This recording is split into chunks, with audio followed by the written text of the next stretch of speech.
que estaba orando a Dios, porque cuando me invitan a predicar a una iglesia, imagínense, yo voy a predicar de lo que yo mismo necesito saber. Para yo poder hablar a alguien tengo que tener, para yo poder dar palabras de consuelo, tengo que haber recibido yo mismo palabras de consuelo. Y entonces le estaba diciendo a mi amigo, en ese proceso, le estaba diciendo al Señor, pero soy yo. O sea, cuando llegue ese momento, la persona que tú vas a tener parada frente a las personas soy yo. Entonces, como que no tenemos muchas alternativas hoy, Señor. ¿Qué puedo hacer para ser un vaso que tú puedas usar? ¿Cómo puede un ser humano colocarse en la posición en la que Dios lo pueda utilizar? Y nosotros de Dios no sabemos mucho. A veces creemos que sabemos, pero no sabemos mucho. Sabemos muy poco. La Biblia dice que lo que de Dios se conoce es lo que Él nos dio a conocer a través de las cosas visibles. Lo invisible de Él se ha manifestado a través de lo visible. La naturaleza, la palabra de Dios, pero también el libro de Deuteronomio dice: las cosas reveladas pertenecen a nosotros para que guardemos las palabras de esta ley.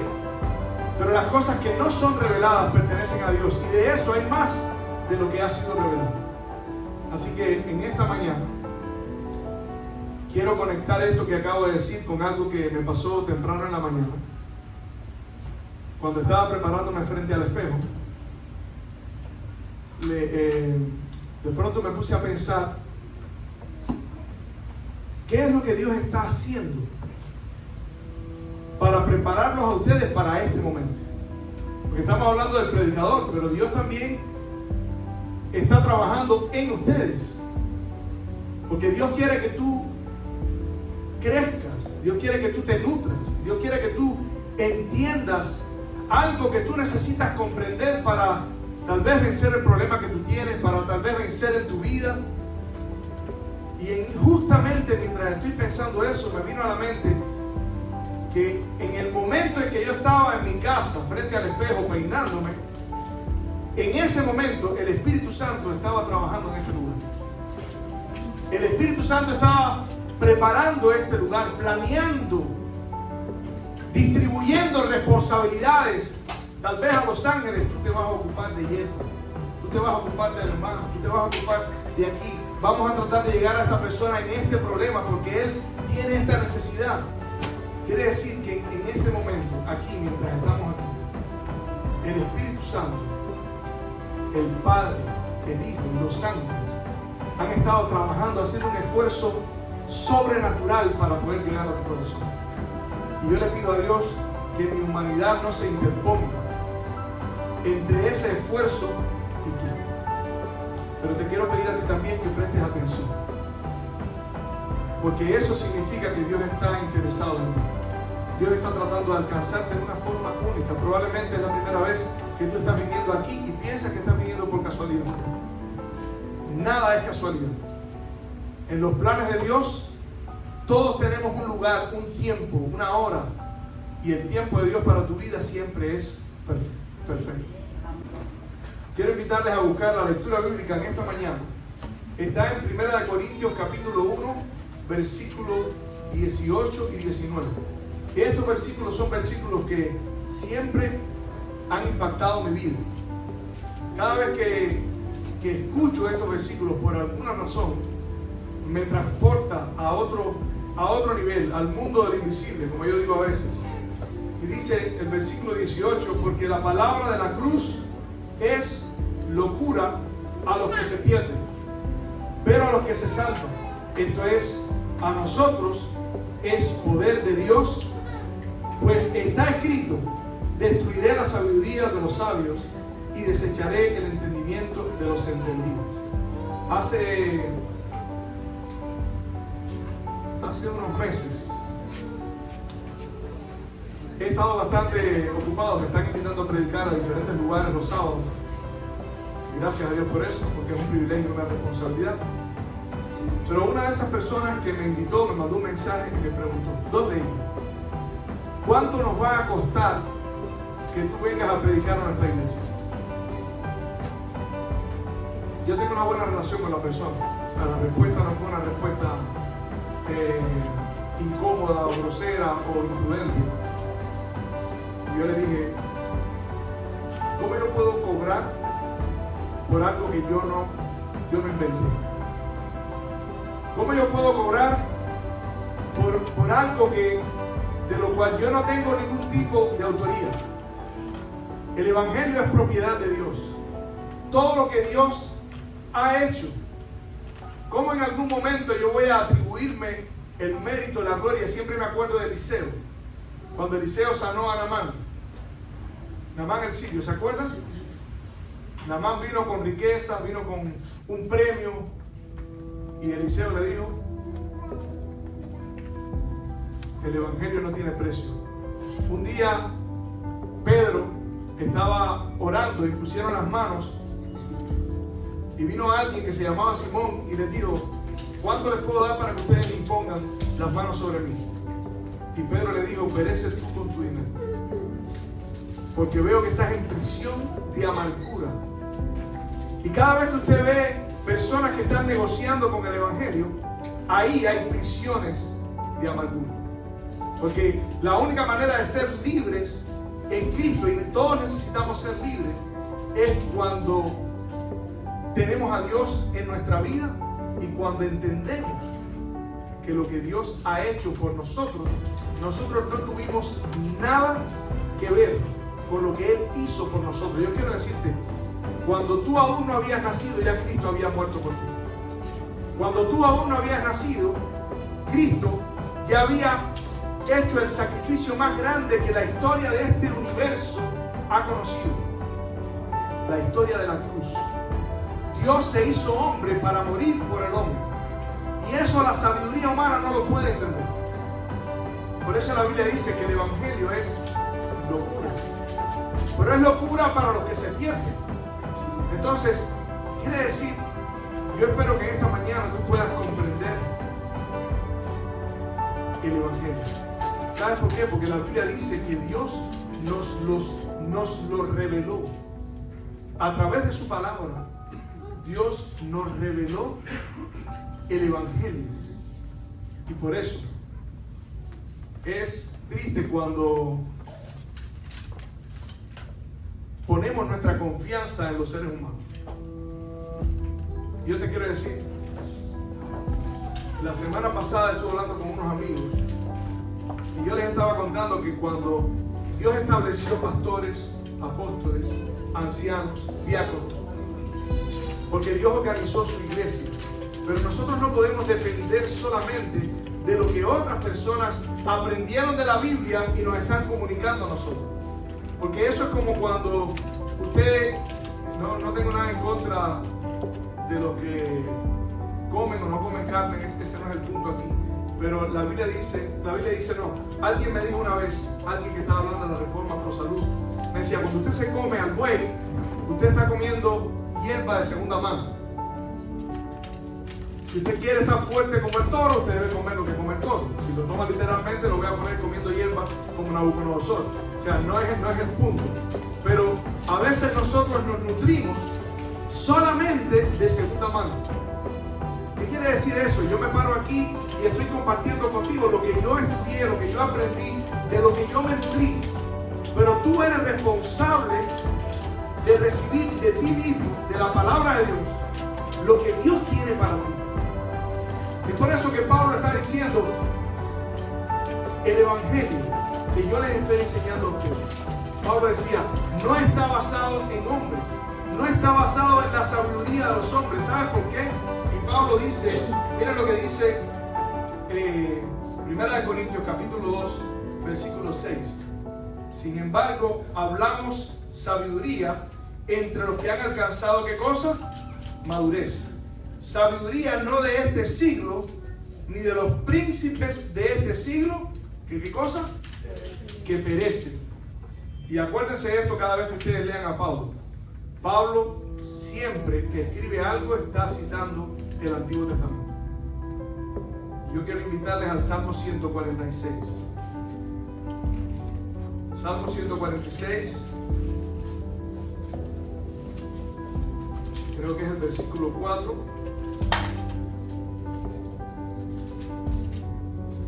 Dice allí, versículo 3: no confíes en los príncipes ni en hijo de hombre, porque no hay en él ¿no hay en él qué? Salvación. Pues sale su aliento y vuelve a la tierra, y en ese mismo día, ¿qué cosa? Perecen. ¿Qué era lo que decía Pablo allá? Hablamos sabiduría a la cual los príncipes, ¿de quién está hablando aquí? Los príncipes de este mundo no conocieron, que perecen. Y aquí dice, no confíes en los príncipes, porque sale su aliento y en ese mismo momento perece toda su sabiduría, todos sus pensamientos. ¿Y saben cuál es el peligro que nosotros corremos? La Biblia nos advierte con mucha frecuencia en poner nuestra confianza en los hombres. Maldito el hombre, ¿qué cosa? Que confía en el hombre, dice la Biblia. Y aquí el apóstol Pablo nos está advirtiendo de no poner nuestra confianza en los hombres, porque los hombres, en nombre de Dios, muchas veces nos pueden estar guiando por un camino equivocado. Quiero invitarles a buscar lo que dice Juan, capítulo 16, versículo 1. Miren lo que dice Jesús acerca de los hombres y acerca de la comprensión de los hombres. Capítulo 16, versículo 1 dice: estas cosas os he hablado para que no tengáis, ¿qué cosa? Tropiezo. Os expulsarán de la sinagoga. ¿Quiénes? ¿Quiénes? Los hombres. ¿Quiénes? Los príncipes. ¿Quiénes? Los líderes, los sacerdotes, las personas que tenían la responsabilidad de cuidar, de proteger y de alimentar al pueblo. Dice Jesús: y aún viene la hora cuando cualquiera que os mate pensará que rinde servicio a Dios. Y harán esto porque no conocen al Padre ni a mí. Yo no estoy hablando mal de nadie, solamente te estoy mostrando cómo Jesús mismo enseña que tú eres responsable de recibir la sabiduría del cielo de este libro. No en confiar en lo que yo te estoy diciendo simplemente. Y quiero decirte, cuando Pablo está hablando en 1 Corintios, Pablo no está hablando de hombres malos. Pablo no está hablando de hombres que estaban tratando de desviar a los demás. Pablo está hablando de puntales, si entiendes lo que estoy tratando de decir, de columnas de la iglesia. Dice Pablo en 1 Corintios, dice el versículo 12, 1 Corintios capítulo 1, versículo 12, dice: quiero decir que cada uno de vosotros dice: yo soy de Pablo, yo soy de Apolos, yo soy de Cefas, que era Pedro, y yo soy de Cristo. ¿Acaso está Cristo dividido? O sea, lo que Pablo está diciendo, ni aún en los hombres que son hombres de Dios, tú puedes confiar. Tu confianza tiene que estar en Dios. Y por eso Pablo en 1 Corintios capítulo 2, versículo 5 dice: para que vuestra fe no esté fundada en la sabiduría de los hombres, sino en el poder de Dios. Quiere decir, yo no vine esta mañana aquí para que confíes ciegamente en lo que yo te estoy diciendo. Yo vine esta mañana para decirte que Dios quiere comunicarse contigo directamente. Mi función es mostrarte que Dios está interesado en ti. ¿Sabes por qué? Porque la sabiduría de los hombres, dice la Biblia, es necedad. Y en la Biblia, ya dije la otra vez que estuvimos en el fútbol, las cosas casi siempre son al revés con los hombres. Lo que es débil, lo que el hombre considera débil, es la fuerza. En Dios es fuerza. Lo que el hombre considera rico es pobre. Lo que el hombre considera a la última persona, la Biblia dice que es la primera. Porque dice: el que sirve, el que es como un niño, el que se hace el menor, es el mayor. Por eso el evangelio es locura.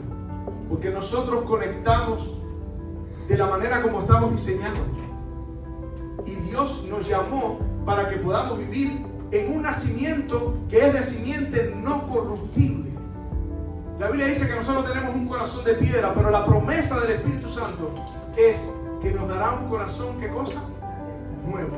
Entonces en esta mañana Dios quiere darte un corazón nuevo. ¿Sabes por qué te estoy diciendo todo esto?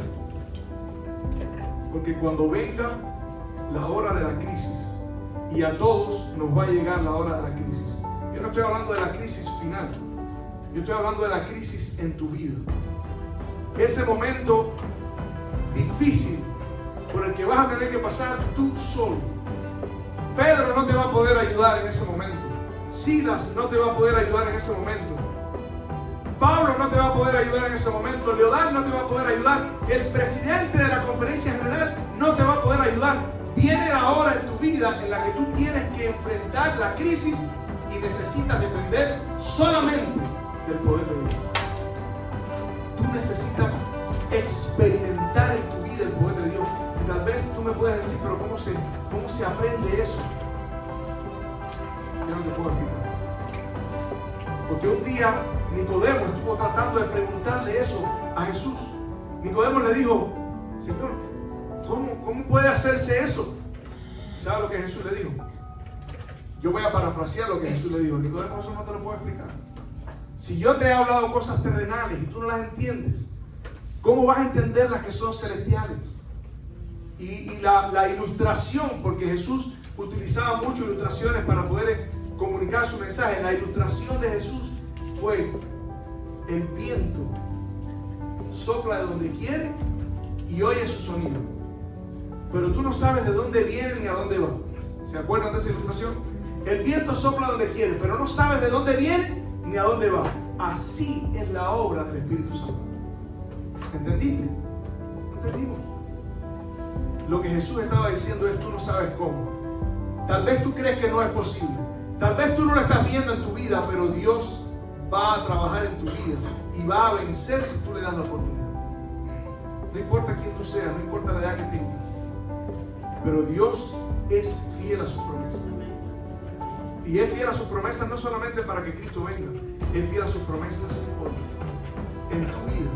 Por eso es que este lugar ha estado siendo preparado para que cuando tú llegues tú puedas sentir la presencia de Dios en tu vida. ¿Saben? Otra cosa por la que no podemos basar nuestra confianza y nuestra esperanza en los hombres es porque el mensaje de la salvación, el mensaje de redención que yo te estoy comunicando, tiene mínimo 4 elementos de los que yo no tengo control. Tiene 4 elementos que tú necesitas desesperadamente, pero esos solamente los puedes encontrar en Cristo. Y eso se encuentra en el capítulo 1, versículo 30, donde Pablo les dice: mas por Él, ¿por quién? Por Dios, estáis vosotros en Cristo Jesús. Y ahora Pablo dice: el cual nos ha sido hecho por Dios sabiduría, justificación, santificación y redención. Sabiduría. ¿Por qué Pablo habla de sabiduría? ¿Qué tiene que ver la sabiduría con la salvación? Pablo dice: a los sabios del mundo Dios enloqueció. Por eso estamos conociendo el Evangelio a través de la locura del Evangelio. ¿Pero es locura o es sabiduría? ¿Sabe por qué habla de sabiduría? Porque Dios te creó libre. Dios te creó libre. Dios no te hizo. Dios no te dio libertad. Dios te hizo libre. Yo sé que tú no entiendes lo que eso significa. Yo sé que tú piensas que ser libre es poder hacer lo que tú quieras. Ser libre es decir: me voy para aquí si quiero, me voy para allá si quiero, como esto si quiero, me visto así si quiero, tengo las amistades que quiero. Pero eso no es lo que la Biblia está diciendo cuando dice que Dios te creó libre. Lo que está diciendo es mucho más complejo. Y quieres que te diga algo: tú no eres ni consciente, escucha, ni eres consciente ni estás en control de esa libertad. ¿Entendiste? Tú no estás en control de esa libertad, porque Dios no te dio libertad, te hizo libre. Eso significa que cuando tú naciste, escucha, cuando tú naciste, ya tú eras libre. Y de forma inconsciente tu cerebro estaba tomando decisiones, escogiendo esto sí, escogiendo aquello no, me gusta esto, no me gusta aquello, sin ser consciente. Entonces, fuiste creando características que fuiste poniendo sobre tu carácter. Y ahora, quiero que entiendas, tenemos un problema. Tenemos una naturaleza que la Biblia dice que es una naturaleza caída, una naturaleza pecaminosa. Y ahora miren el problema. Una persona libre que toma decisiones, que tiene la capacidad de evaluar, razonar, calcular y tomar decisiones, pero que tiene una naturaleza pecaminosa. Lo repito, una persona libre con naturaleza pecaminosa es doblemente esclavo. Y ese es nuestro mayor problema, que Dios nos creó libre, pero tenemos una naturaleza caída. Y al tener una naturaleza caída, esa naturaleza caída tiene control de nuestra libertad. Y por eso Pablo dice que somos esclavos del pecado.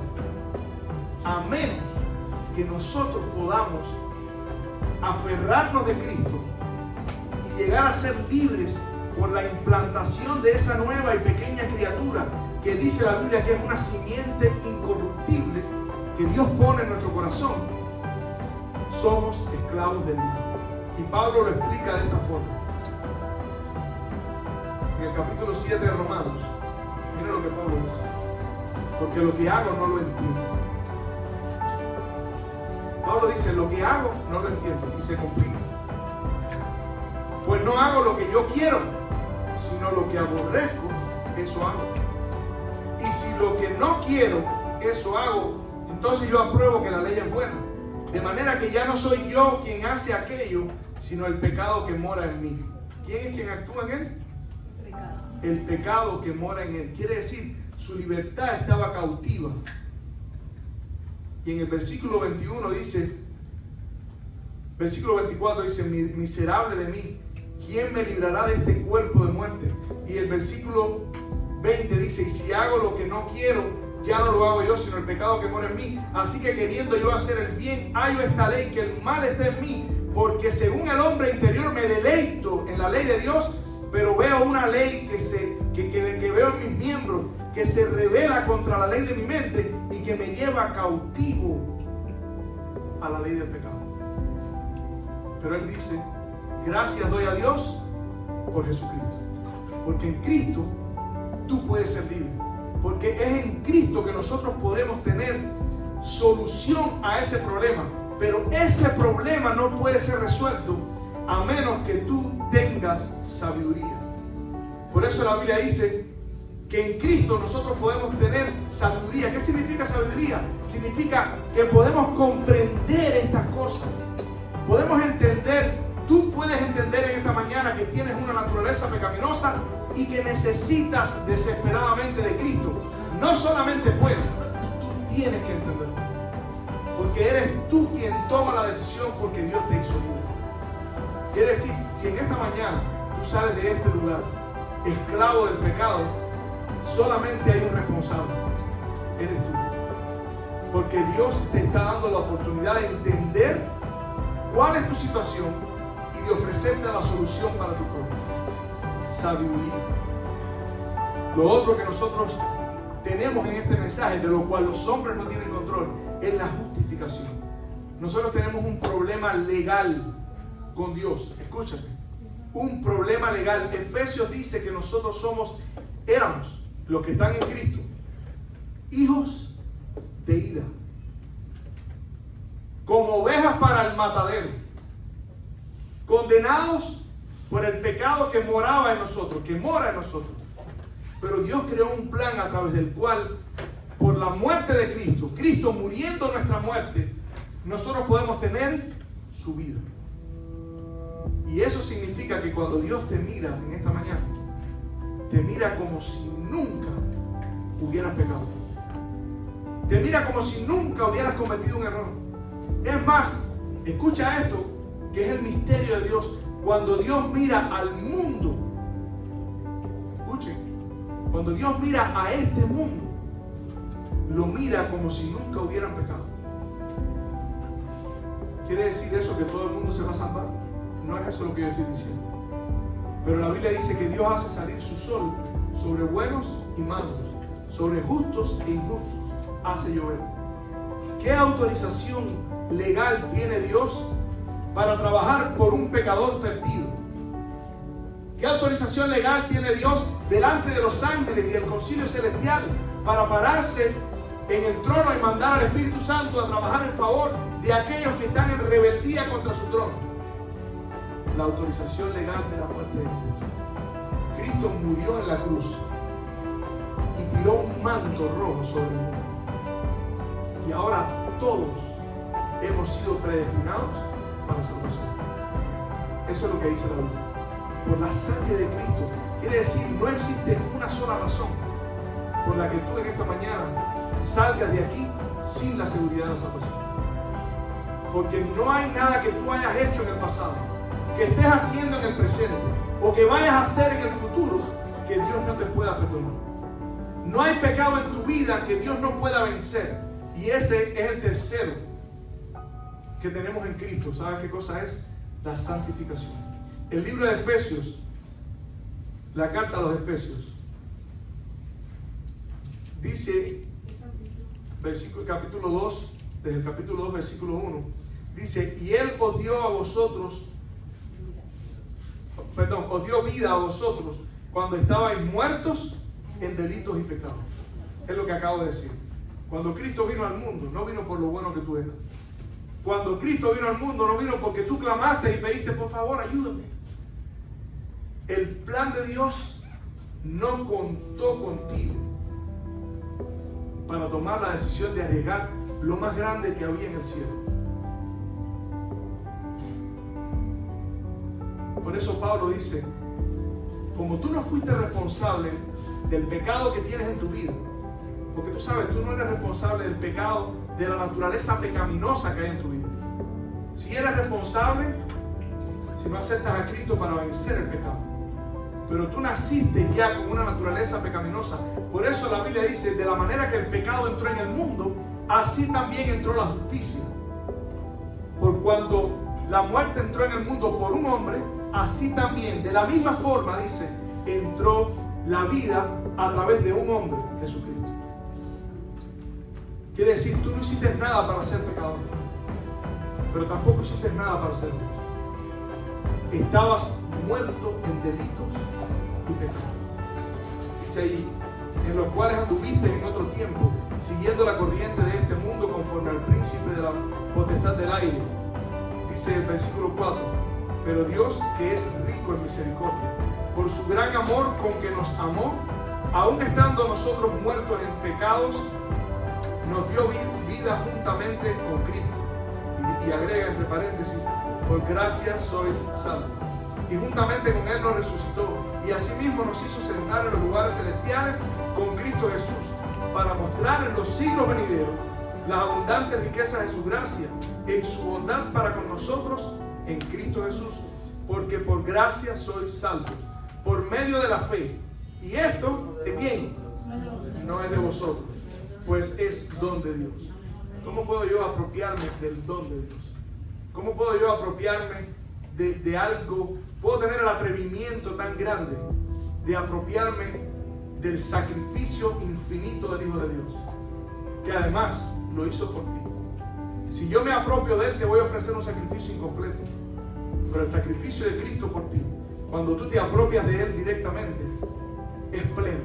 Cubre todas tus necesidades. Todo lo que tú necesitas está en Él. Por eso Él te es hecho sabiduría, justificación, santificación y redención. Y el versículo 10 dice: aunque fuiste justificado por la fe, por la gracia mediante la fe. Eso no quiere decir que podemos vivir como queremos. Somos responsables de dejar de ser rebeldes. Somos responsables de dejar de estar opuestos al gobierno de Dios, porque eso es lo que somos todos antes de que recibimos a Cristo.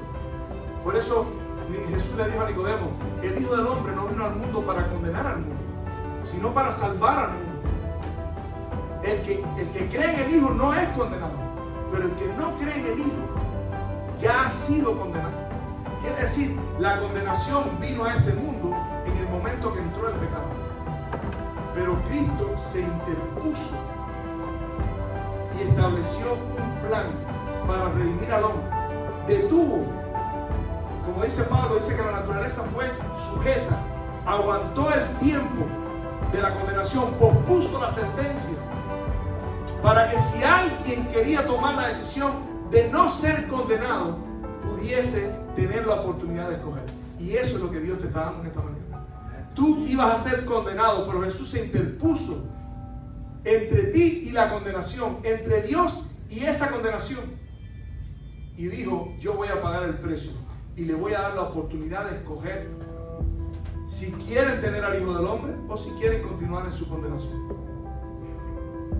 Por eso no podemos vivir en rebeldía contra Dios, porque somos hechura suya, dice, creados en Cristo Jesús para buenas obras, las cuales Dios preparó de antemano para que anduviésemos en ella. Quiere decir, Pablo dice, porque no estamos bajo la ley, pecaremos, perseveraremos en el pecado.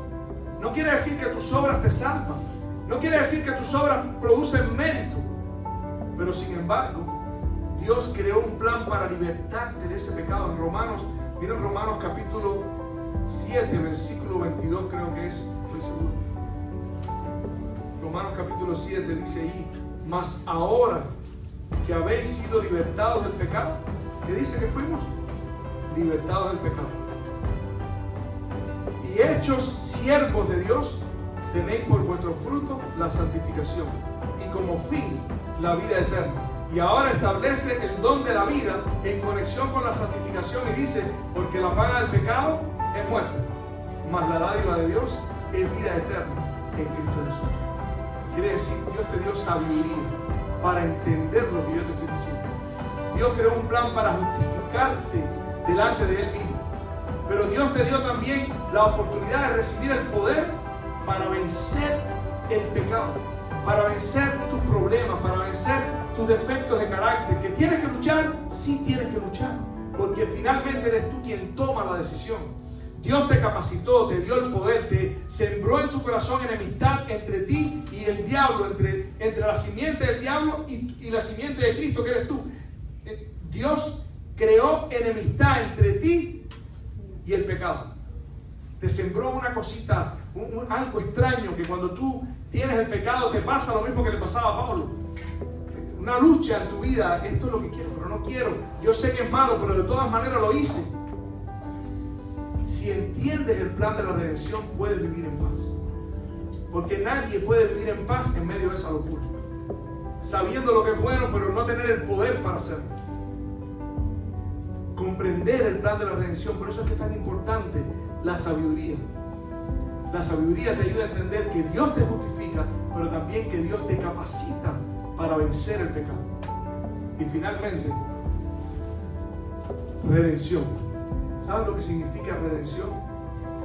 La redención es cuando alguien viene y tú tienes un problema, tú estás en una discusión y te dice: sal de aquí un momentico, ve lejos para allá, y dice: esto ahora es mi problema.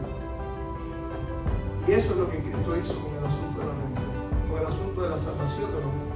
Tú tenías un problema, tú tenías una deuda, tú tenías una crisis en tu vida, pero Cristo apareció y dijo: esto ahora es mi problema. Y siempre recuerdo la historia de Esther. Cuando Esther llegó a su pueblo, de Ruth, llegó con Noemí a su pueblo. Dice que ahí estaba un hombre, Boaz, que cuando se enteró que él la podía redimir a ella, Noemí le dijo algo que yo quiero leer. Está en Ruth capítulo 3, versículo 18. Miren esto, Ruth 3:18.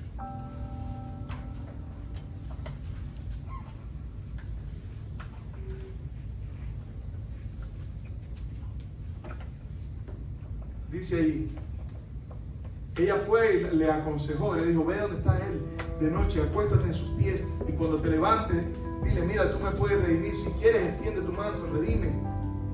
Y él le dijo: tranquila, yo me voy a ocupar de eso. Y mira lo que le dice Noemí, versículo 18. Entonces Noemí dijo: espérate, hija mía, hasta que sepas cómo se resuelve este asunto. Porque aquel hombre no descansará hasta que concluya este asunto. Señores, ¿no le hace pensar eso en aquí? Jesús intervino en este mundo y en su proceso de redención dijo: este es mi asunto y no descanso hasta que no se concluya este asunto. Miren lo que dice Isaías capítulo 42, versículos 4 y 7. Isaías 42, versículos 4 y 7. 4 al 7. Dice, hablando del Mesías: no se cansará ni desmayará hasta que establezca en la tierra, ¿qué cosa? Justicia, y las costas esperarán su ley. No descansará. Quiere decir, Jesús no descansa. En el Salmo 110 dice que el Padre le dijo: siéntate a mi diestra. ¿Qué cosa es sentarse en su diestra? Es símbolo de trabajo, de actividad, de estar resolviendo. Ahí en el trono es donde se celebra el juicio. Y le dice: siéntate a mi diestra hasta que ponga a tus enemigos por estrado de tus pies. Quiere decir, lo que Jesús dijo en Mateo 26, versículo 29, le dijo: tomen, he aquí, esta es mi sangre, este es mi cuerpo. De cierto os digo que no beberé más este vino hasta que lo beba con vosotros en el reino de Dios. Quiere decir, no hay más fiesta para mí. No hay descanso para mí. Yo me voy, pero me voy a preparar un lugar para vosotros. Y es interesante porque aquí vemos en la historia de Ruth cómo en la negociación que hace Boaz, él le dice a uno que podía redimir antes que él, que era de su familia. Porque lo que pasaba en Israel era que cuando morían las personas, el pariente más cercano era el que podía redimir a las viudas, a las mujeres que quedaban, y quedarse con las tierras y todo lo demás para continuar su descendencia de alguna forma. Y entonces vos dices: yo lo voy a hacer, pero hay alguien que está antes que yo. Y es curioso porque él le dice: sabes que Noemí está vendiendo su tierra y tú eres el único que puede redimir. Dice: sí, yo voy a redimir. Miren la inteligencia de vos. Quiere decir, la tierra sí. Quiere decir, la propiedad sí, me conviene. Claro, yo quiero poseer lo que ellas tienen, yo lo quiero. Y ahora vos le dices: sí, pero el día que te ocupes de las tierras, tienes también que redimir a Ruth, que además era una pagana. Era alguien que estaba perdida ¿en qué? En delito de pecado, según los judíos. Esta mujer no era del pueblo de Dios.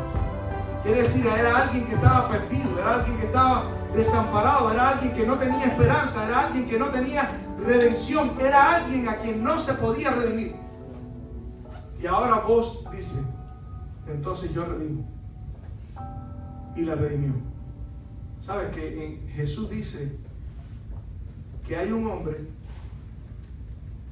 que se fue muy lejos a recibir un reino?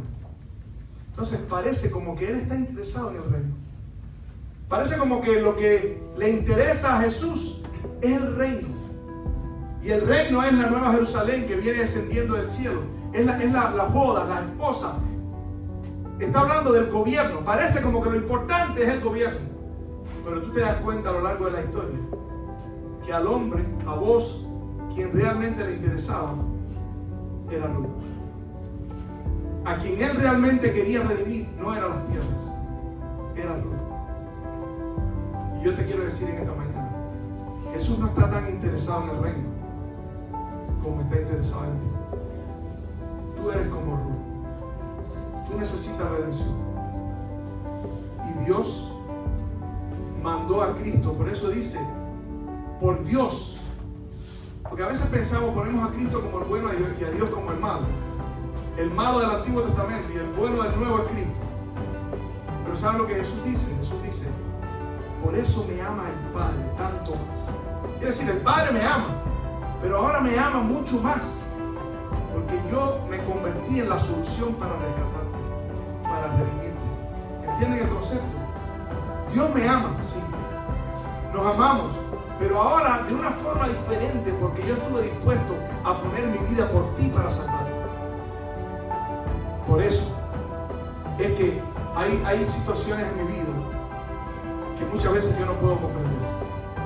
Hay crisis, cuando vienen crisis a mi vida, a veces yo me he sentido solo, me he sentido como que no escucho la respuesta de Dios. He sentido como que estoy en un vacío donde no hay esperanza, y aún el rey David se sintió así una vez. ¿Y sabe lo que David dijo? Enfermedad mía es esta.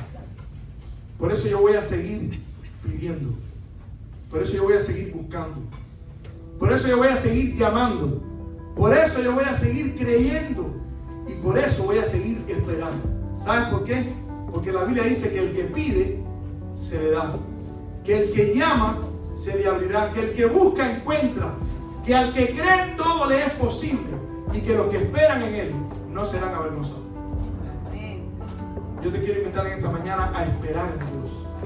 A buscar de Dios. A buscar a Dios de una manera diferente. Para que tu fe y tu confianza no esté basada en la sabiduría de los hombres, sino en el poder de Dios. Tú puedes y debes y tienes que experimentar el poder de Dios en tu vida. Tú puedes decir, pero yo tengo 25 años en la iglesia y nunca he experimentado eso. No importa, no te canses. Porque 25 años no es tiempo. Abraham tuvo que esperar muchísimos años. Moisés pasó 40 años en el desierto. Pasó otros 40 años en Egipto. Pasó otros 40 años con el pueblo en el desierto. 40 años en Egipto, 40 años en el desierto, solo, pastoreando ovejas, y 40 años con el pueblo. 120 años de su vida esperando. Y finalmente, ¿sabes dónde está Moisés? Moisés está en el reino de los cielos. No murió y fue al reino de los cielos en espíritu. Cristo lo resucitó. Y esa es la esperanza que yo te puedo ofrecer en esta noche. Cristo quiere que tú pongas tu fe en el poder de Dios, que tuvo el poder de resucitar a Cristo. Y la Biblia dice, asimismo traerá a Dios con Él a los que confiaron en su nombre. Que Dios te bendiga en esta mañana. Amén. Y ojalá que nuestra sabiduría pueda ser la sabiduría de Dios. Que nuestra justificación pueda venir no de un hombre, sino de Dios. Que podamos entender que Dios quiere santificarnos, Dios quiere transformarnos, Dios quiere convertirnos a la imagen de su Hijo. Nuestros pensamientos, las cosas más profundas, las cosas más pequeñas en nuestra vida, ahí Dios está interesado en entrar y cambiar. Porque la Biblia dice que mirando a cara descubierta somos transformados de gloria en gloria. Y esa transformación no para hasta que Cristo venga. Pero lo que estaban hablando del testimonio, hermano, el testimonio no se puede forzar. Nadie puede decir y nadie debe decir, voy a dejar de hacer esto porque te voy a dar un mal testimonio.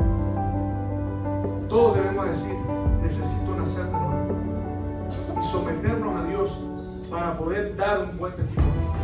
Porque la lucha contra nuestro carácter la ganas hoy, la escondiste el defecto hoy, lo escondiste mañana, lo escondiste pasado, pero cuando llega el momento de una crisis que te sorprende, ahí se sale todo lo que habías acumulado. Y no necesitamos ser así, porque Moisés era el hombre más agresivo, uno de los más agresivos que presenta la Biblia. Sin embargo, dice la Biblia que llegó a ser el hombre más manso que había sobre la tierra.